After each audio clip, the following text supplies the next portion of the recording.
Hi, I'm Sheila L. Haidt, world-class astrologer, tarot master, spellcaster, medium, and all-around magical being.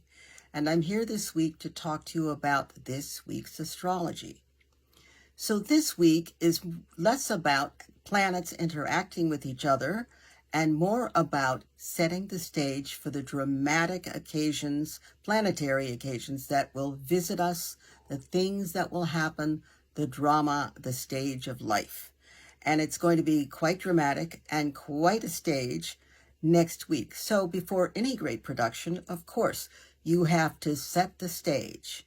And the stage is being set by so-called minor planets or so-called minor aspects.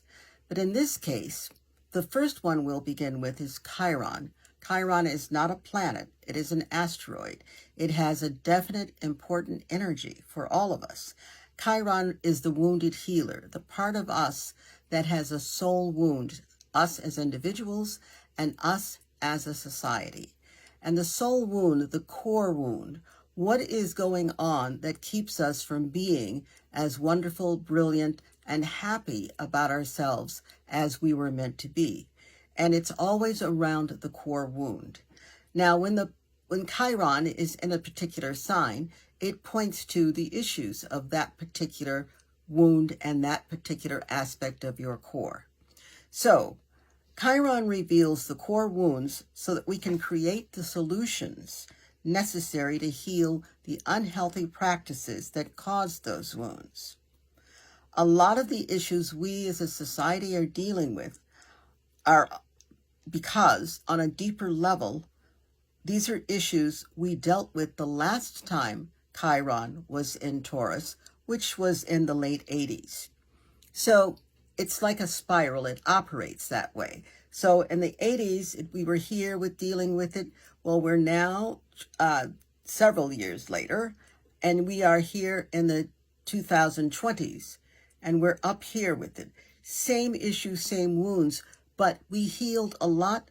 We have a lot more to do, but we're far enough along so that we can stand here and say, now I can specialize. I can pick and choose how I'm going to go about healing those wounds. Some of it totally in our hands, some of it in the hands of the divine. So when Chiron is in Taurus, it points to value of self, environment, people. It points to where the wound is when Chiron is in Taurus. Valuing people over money, rather valuing money over people. Hoarding huge amounts of money and resources. Damaging the natural balance of the environment and the earth's resources. Disdain for the health and well-being of people and animals. So that's really where we are when Chiron is in Taurus.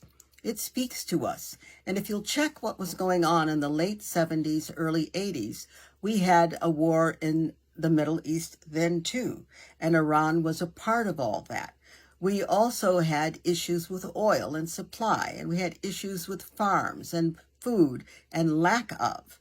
There were a lot of things that were not right. We got them to a really great place. We are now at a time when we have to deal with things on a deeper and on a higher level. The opportunity here with Chiron in Taurus is this. Everything is being laid out for us. Everything. Everything has been laid out for us, and we are living with these issues so that we will create the real-time impetus for all of humanity. That's on the personal level and on the global level. For all of humanity to make the societal changes necessary to repair the damage to our planet and ourselves.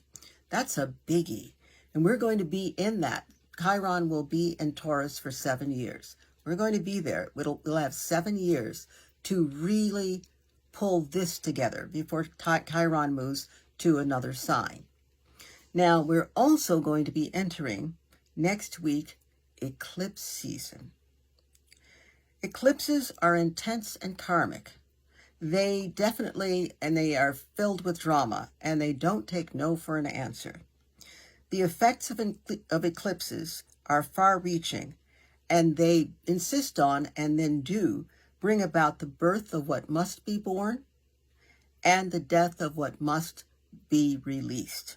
You cannot hold on to something if an eclipse comes. If it is not for the time, it is not. And you cannot delay the birth of something. If it is for the time, it is. It will show up.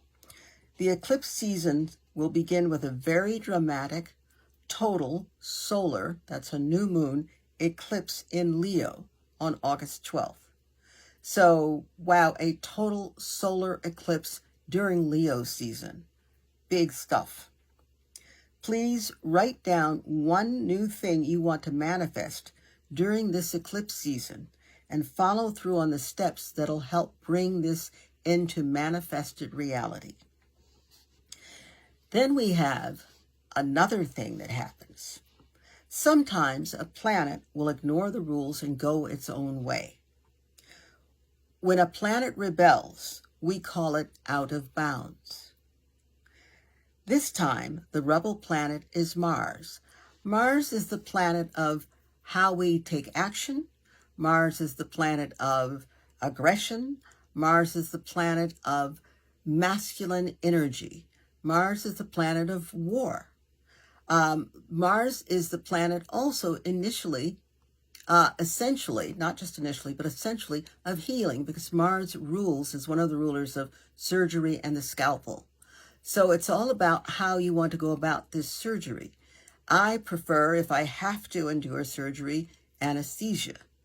How we deal with an out-of-bound Mars shows us what we're volunteering for. Will it be with anesthesia or not? An out-of-bound Mars follows its own rules and does not follow past rules or society's rules. So Mars will be going out of bounds this week. It's going to cause a lot of things to happen in unpredictable, exaggerated ways. It's also going to ignore rules and boundaries. It's a very important thing to keep in mind that Mars, how you do things, how things happen, how you drive, whether you're speeding or not, those are all Martian. Mars is going to be out of bounds from today, August 3rd, through August 28th. The positive expression of this shows up as you acting more courageously, independently, and confidently. In other words, go for it.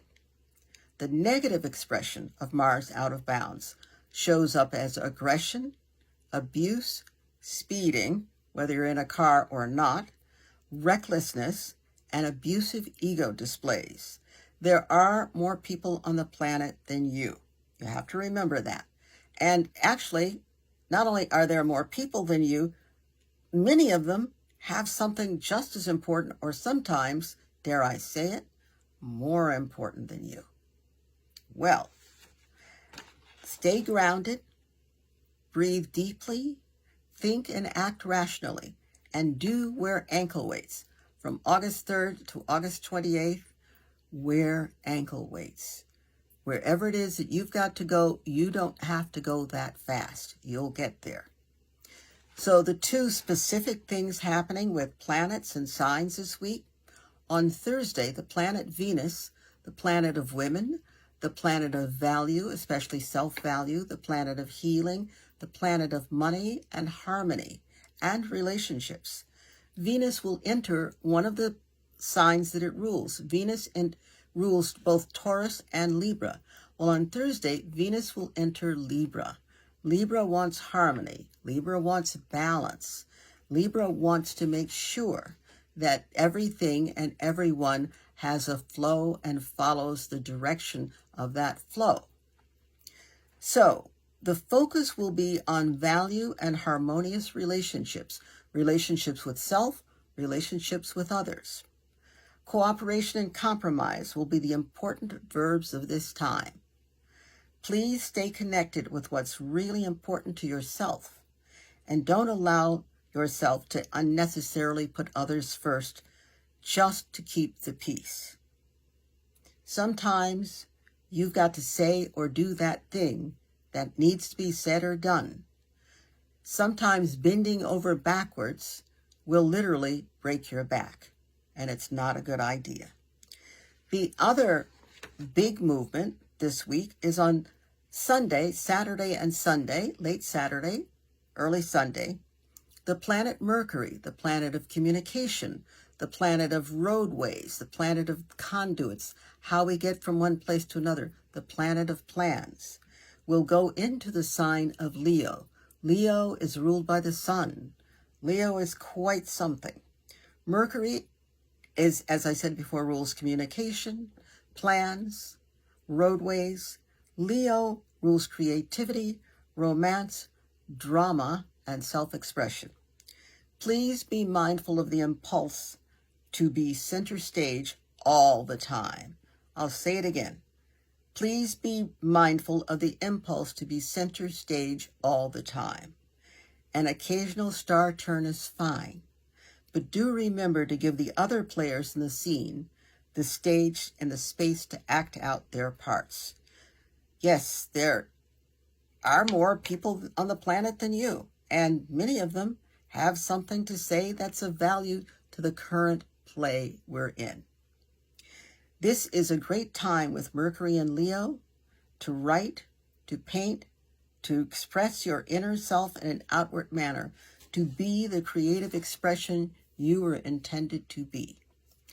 I will end with one of my favorite quotes. Please take it to heart and act on it. I am only one, but I am one. I cannot do everything, but I can do something, and I will not let what I cannot do interfere with what I can do. On that note, I say good night for now. Be well. Be a Leo.